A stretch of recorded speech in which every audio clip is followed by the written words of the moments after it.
على من لا نبي بعد أما بعد قال النبي صلى الله عليه وسلم من سلك طريقا يلتمس فيه علما سهل الله به له طريقا إلى الجنة وكما قال رسول الله صلى الله عليه وسلم.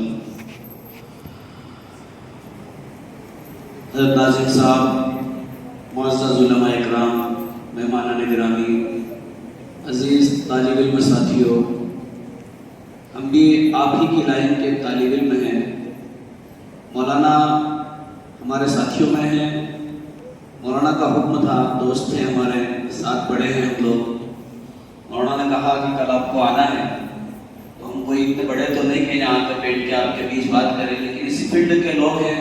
ہمارا دن رات یہی مشغلہ ہے، اس لیے ہم آپ سے مذاکرے کے طور پر بات کر رہے ہیں. کوئی بیان کرنا یا نصیحت کرنے کی غرض سے نہیں بیٹھے. بس ہم سب ایک فیلڈ کے اور ایک انڈسٹری کے سوال ہیں. کوئی آگے چل رہا ہے، کوئی پیچھے چل رہا ہے، ہم لوگ سب ساتھ میں ہیں. اس وقت ماشاءاللہ مجھے خوشی ہوئی، مولانا نے کہا کہ 2 بچے حافظ ہو، ان کے خطوات کا دستاویز بڑا پروگرام ہوگا، اس میں کا اعزاز الگ سے ہوگا. لیکن ابھی خصوصی جس موقع پر خوشی ہوتی ہے تکمیل کی، وہ خوشی ایک الگ ہی رہتی ہے. اس کے لیے اس موقع پر ہاتھوں کو خوشی ہو جائے. چھوٹا موٹا ایک پروگرام مولانا کا ہے، یہ اچھی ایک سوچ ہے. جو ہاتھوں والدین کا اکرام ہو جائے، بچوں کا اکرام ہو جائے، حوصلہ افزائی ہو جائے، اس سے بچوں میں تشجیع اعتبار سے بڑا حوصلہ ملتا ہے. تو ماشاءاللہ وہ بچے بھی قابل مبارکباد، والدین بھی قابل مبارکباد ہیں. اب ان کی نسبت عام دنوں میں ان بچوں کو ویسے ہی ناموں سے پکارا جاتا تھا، حافظ صاحب کے نام سے پکارا جائے گا. نسبت بدل گئی. نسبت بہت بڑی چیز ہوتی ہے. نسبت بدلنے سے، جیسا ہمارے مولانا بھی اس بات کر رہے تو اس وقت میرے ذہن میں بات آ رہی تھی، تو میں نے سوچا کہ اسی نسبت کے تعلق سے کچھ بات کروں. یہ نسبت جب بدلتی ہے تو آدمی اس نسبت کی وجہ سے، جس سے نسبت جڑتی ہے، اس کا مقام اتنا ہی اونچا ہو جاتا ہے. جیسی ذات سے، جیسی شخصیت سے، جس سے نسبت جڑے گی، اس کا مقام ویسے ہو جائے گا. تو آج ہماری نسبت کہاں جڑی ہے، کس سے جڑی ہے، ذرا ہم غور کریں گے تو ہمیں معلوم پڑے گا کہ ہمارا مقام کیا ہے. اصل میں بعض دفعہ ہم خود بھی اپنے آپ کو اور اپنے مقام کو پہچان نہیں پاتے، جس کی وجہ سے ہم احساس کمتری کے شکار ہو جاتے ہیں. ہم اپنے آپ کو دنیا والوں کے مقابلے میں چھوٹا سمجھنے لگتے ہیں. اگر ہم اپنے مقام کو خود پہچان لیں کہ اپنے من میں ڈوب کے باجا سرا کے زندگی میرا نہ بنتا ہے، نہ بن اپنا تو بن. یہ مولانا علی رحمۃ اللہ علیہ نے اسی شعر کا ایک مصرع لے کر کے اپنی کوئی کتاب اس میں لکھی ہے، باجا سرا کے زندگی. اس میں مولانا نے اسی بات پہ خاص توجہ دی ہے کہ انسان کو، ایمان والے کو خاص طور سے اپنے خود کے مقام کو پہچاننا چاہیے کہ وہ کس مقام کا ہے، اس کا اللہ نے کیا مقام رکھا ہے. جس دن وہ اپنے مقام کو پہچان لے گا، انشاءاللہ وہ دنیا میں کبھی کسی کے سامنے اپنے آپ کو چھوٹا نہیں سمجھے گا. جو چیز اللہ نے اس کو دی ہے وہ بہت عظیم ہے. ایک دنیا میں کتا دیکھا ہے کہ کتا گلیوں میں پھرتا رہتا ہے. آپ کتے آتے مدرسے میں کتنے آتے ہوں گے، کئی وقت کا کتوں کو مارتے ہیں، پیٹتے ہیں. مدرسے میں آ جاتے ہیں بچے دوڑاتے ہیں، ادھر بھگایا ادھر بھگایا، کسی نے مارا، کبھی کبھی جان سے مار ڈالتے ہیں. ہوتا ہے، سب جگہ ہوتا ہے، سب جگہ ہم نے دیکھا. اور خاص طور سے ہم نے اپنے دور کا بھی دیکھا. کوئی زمانے میں جب کتا مدرسے میں آ گیا تو کیا ہوا، اس کی کیا بنا ڈالتے ہیں. وہ کتا کیوں ایسا بنتا ہے بیچارے کو، کیوں مارتے سب؟ اس نے تمہارا کچھ بگاڑا کیا؟ کچھ نہیں. لیکن اس کتے کی نسبت کسی کے ساتھ لگی ہوئی نہیں. اگر یہی نسبت اس کتے کی کسی کے ساتھ جڑی ہوتی ہے، شہر گاؤں میں چلے جائیں کسی کا پالتو کتا ہو، شہر میں چلے جائیں کسی ودھائک کا کتا ہو، اور اس سے بڑے آدمی کا کسی کا کتا ہو، اس کتے کو آپ دھتکار دیں گے تو آپ پر کیس بن جائے گا. کیونکہ کتا وہ بھی ہے، کتا یہ بھی ہے. لیکن کتے کی نسبت کہاں بڑھ گئی؟ ایک ودھائک سے جڑ گئی، ایک پارشد سے جڑ گئی، سرپنچ سے جڑ گئی. سرپنچ صاحب کا کتا ہے تو اس کے لوگ عزت کرتے ہیں. کتے کی بھی عزت ہوتی ہے. مقام سے آدمی اور شخصیت اور ذات دیکھ کر کے کتے کا مقام بن جاتا ہے. جو اگر عام آدمی کا کتا اس کو مار دے گا آدمی چلے گا، لیکن جو آوارہ کتا ان کو تو کوئی بھی مارتا ہے. عام آدمی کے کتے کو خاص مار دے گا، لیکن اگر ودھائک کا، سرپنچ کا اور اس سے اوپر کے آدمی کا کتا ہے تو اس کو ہر کوئی مارتا بھی نہیں ہے. کتا نہیں کرتا تو سامنے اس کو زبردستی دکھانے کے لیے اگر 4 لوگ دیکھ رہے ہو تو اس کو جیسے بچے کو پیار کرتے ہیں کتے کو پیار کر کے آئے. کیوں کہ دکھانا ہے کہ میں کتے کو بھی چاہتا ہوں. نسبت سے تو آپ اندازہ لگاؤ، دنیا کے اندر ایک کتا جسے ہم گالی کے طور پر، ایک کتا اگر کسی کو بولتے تو کتا کتنا برا لفظ ہے، اس کتے کو لوگ عزت کرتے ہیں نسبت کے بدلنے سے. اور دنیا والوں کے چھوٹے چھوٹے عہدوں کی بنیاد پر ہم اگر ہماری نسبت اللہ سے جڑ رہی ہے، خالق کائنات سے جڑ رہی ہے، کس نسبت سے؟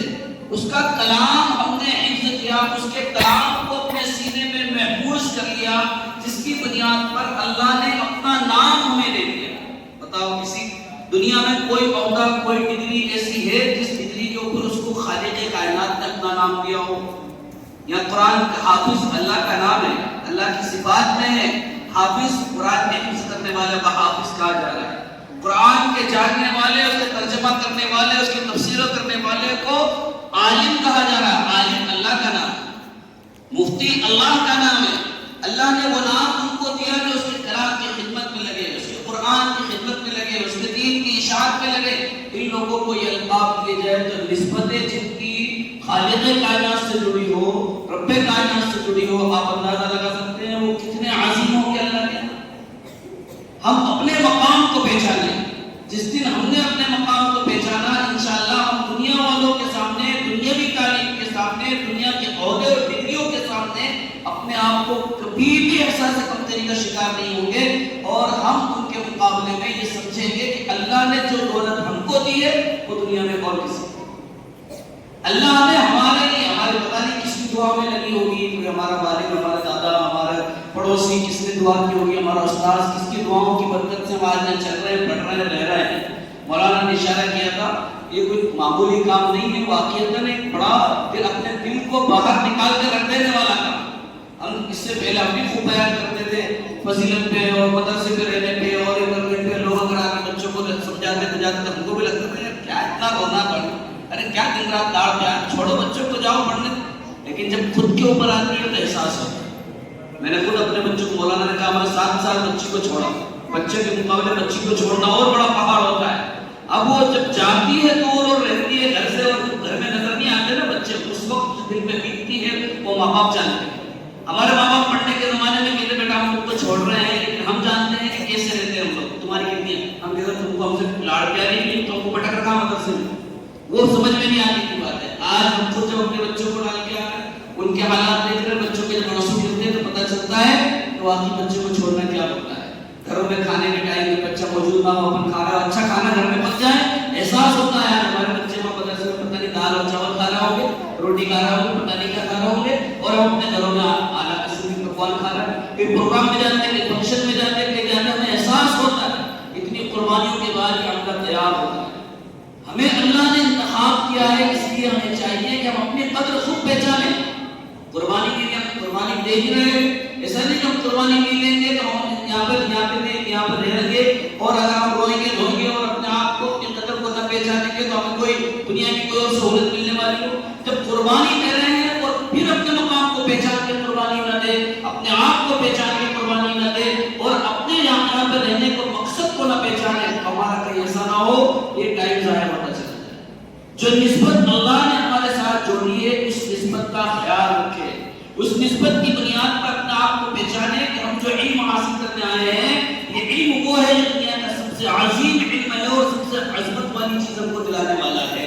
جس دن کو یہ احساس رہے گا، پھر مدرسے کے در و دیوار کو، مدرسے کی چیزوں کو، مدرسے کی ایک ایک چیز سے محبت ہوگی، اساتذہ سے محبت ہوگی، یہاں کی چیزوں سے محبت ہوگی، یہاں کے دال اور پانی میں جو لذت آئے گی نا، گھر کے پکوانوں میں بھی مزے نہیں آئیں گے، کیونکہ ہم اپنے مقام کو پہچان چکے ہیں کہ ہم کیا بننے جا رہے ہیں، ہمیں کیا ملنے والا ہے اس قربانی کے پیچھے، ہمیں اس قربانی کے پیچھے کیا آنے والا ہے۔ ورنہ ہم احساس کئی وقت ہم بھول جاتے ہیں کہ ہم کیا کر رہے ہیں، اسی کا نتیجہ ہوتا ہے کہ ہم آئے تو آتے ہیں ہمارا استعمال، سب سے پہلے وضو کرنا تھا، ہم کو گئے تو معلوم پڑا ٹائلٹ میں دروازہ 20 تک آیا، یہ کیوں؟ مدرسے والوں نے کتنا انتظام کرا۔ ہم دیکھ رہے مولانا کا، ہم نے جب بھی آتے ہیں مولانا کتنی محنت کرتے ہیں، یہ بلڈنگ ہو اور وہ بلڈنگ ہو، ادھر پلاسٹر، ادھر انتظام، ادھر انتظام، ہر وقت پاگلوں کی طرح بھاگے رہتے ہیں، ادھر سے لاؤ ادھر سے لاؤ، مدرسے میں یہ لگا دو، یہ آرام تو بچوں کو مشین لا کے لگا دی، یہ آرو کا انتظام کر لو تو ٹھنڈے پانی کا انتظام کر لو تو گرم پانی کا انتظام کر لو تو بچوں کے لیے سہولیات۔ اور ہماری حالت کیا ہوتی ہے، بینچیں دیکھو کیا ہو رہا ہے، اب تو پنکھے دے کے ہم نے وہاں کسی نے نماز پڑھی، معلوم پڑا پنکھے کو تو پورا جیسے نچوڑ دیا ہو، اس کی نچوڑ کے ہوا نکالی اس سے۔ آپ دیکھیں گیٹ، ابھی ہم ٹائلٹ ہے، معلوم پڑا ہے گیٹ پورا بیچ سے آیا آر پار، لیکن یہ کیا ہوتا ہے، اصل میں شیطان بھی بہت ہو جاتا ہے نا، شیطان بھی ہمارا معاون ہے، کیونکہ ہماری مدد کرتا ہے کہ تم چلنے مت دینا مدرسے کو، قوم چلنا دیتی تم دوڑ ڈالو، قوم لاتے ہو رہا ہے کہ مولوی صاحب کا کام وہ لائے کے آپ کتنی نگرانی کرو، سی سی ٹی وی کہاں لگا، لیٹرین میں سی سی ٹی وی لگائے گی کیا، کہاں لگا دو، کہاں سی سی ٹی وی کہاں تک کور کرے گا؟ اس کی وجہ یہ ہے کہ شیطان ہمارے ساتھ، ہم جان کر تو ہم بھی غلط غلطی نہیں کرتے، بچے اپنے بھی گھروں میں نقصان کرتے ہیں لیکن جان کر نہیں کرتے، شیطان زیادہ کرواتا ہمارے سے، یہ پیچھے لگا ہوا ہے، دیکھو یہ نقصان، اب بورڈ لگا ہوا، بورڈ میں اوپر لگا ہوا، اس کو کوئی نقصان کی ضرورت نہیں، وہ ٹوٹا ہوا، کیوں توڑا؟ بچوں نے آواز توڑنے کا کام کیا؟ مدرسے والے اتنی محنتیں کرتے ہیں، اتنی قوم چلنا دیتی، سب کرتے ہیں، پھر ہماری طرف سے یہ کیوں ہوتا؟ اس لیے کہ ہم اپنے ذمہ داری نہیں سمجھتے، جس دن ہم اپنے مقام کو سمجھیں گے، اپنی ذمہ داری سمجھیں گے، اپنے اساتذہ کی قربانی کی طرف نگاہ ڈالیں گے کہ یہ استاد ہمارے خاطر کتنی کم تنخواہوں پہ دن رات ہمارے لیے محنت کر رہے ہیں، اپنے بچوں کے لیے، اپنے یہی استاد جو آپ کو پڑھا رہا ہے نا، اگر یہ استاد آپ کی تعلیم چھوڑ کے کہیں دنیا کا دوسرا کام کرے گا نا، اس سے میں یہاں مسجد میں بیٹھ کے قسم کھا کے کہہ سکتا ہوں دگنی تنخواہ حاصل کر سکتے ہیں، لیکن یہ اپنی قربانیاں دے کر، اپنے گھر بار کو چھوڑ کر، پتہ نہیں کون کہاں سے کن حالات میں آ کر آپ کے لیے صبح اٹھ رہے ہیں، شام کو اٹھ رہے ہیں، اپنے کاموں کو چھوڑ رہے ہیں، کم سے کم تنخواہ پہ لے کے آپ کو پڑھا رہا ہے، اور ہم اگر اپنے مقام کو نہیں پہچانیں گے، اپنی ذمہ داریوں کو نہیں پہچانیں گے تو یہ مدرسے سے بجائے اس کے ہم فائدہ اٹھا کر جائیں، کبھی ایسا نہ ہو کہ مدرسے کی در و دیوار پہ بد دعائیں ہونے والی ہے۔ اس لیے میرے بھائیوں، آپ طالب علم، میں آپ کو یہ نہیں کہوں گا کہ میرے سے چھوٹے، ہم سب اس فیلڈ کے ہیں، ہم نے دیکھا ہے، لیکن عموماً مدرسوں سے نکل کے جانے والے وہ طلبہ بڑا کام کرتے ہیں جو مدرسے میں رہنے کے دور میں مدرسے کی چیزوں کی، مدرسے کے اساتذہ کی، مدرسے کے مدرسے کے اندر جو بھی کچھ چیزیں ہیں ان کو انتظامی اعتبار سے نقصان نہیں پہنچاتے، ان کی تعلیم پہ، ان کے علم پر ان کے اثر زندگی تک رہتا ہے، آگے تک کہ ہمارے ساتھ میں ہمارے مولانا کو جانتے ہیں، ایک ساتھی ہمارے ایسے ہیں جو ماشاءاللہ مدرسے کے زمانے میں اعمال کے اعتبار سے بہت اچھے تھے، آج بھی وہ بہت فائق ہیں، اللہ ان سے کام لینا بڑے بڑے، اور آپ بھی اگر مدرسے کے دور میں یہ کام کریں گے انشاءاللہ اللہ آپ سے بڑے کام لے گا، آپ کی نسبت جو جڑی ہے نا، اس نسبت کی قدر کرو۔ میں بس ایک واقعہ سنا کے اپنی بات ختم کروں گا کیونکہ بہت زیادہ لوگوں کی بات نہیں کرنا ہے۔ ہارون رشید کے دور کا ایک واقعہ ہے، ہارون رشید کا نام سنا ہے آپ کو؟ ہارون رشید بہت نیک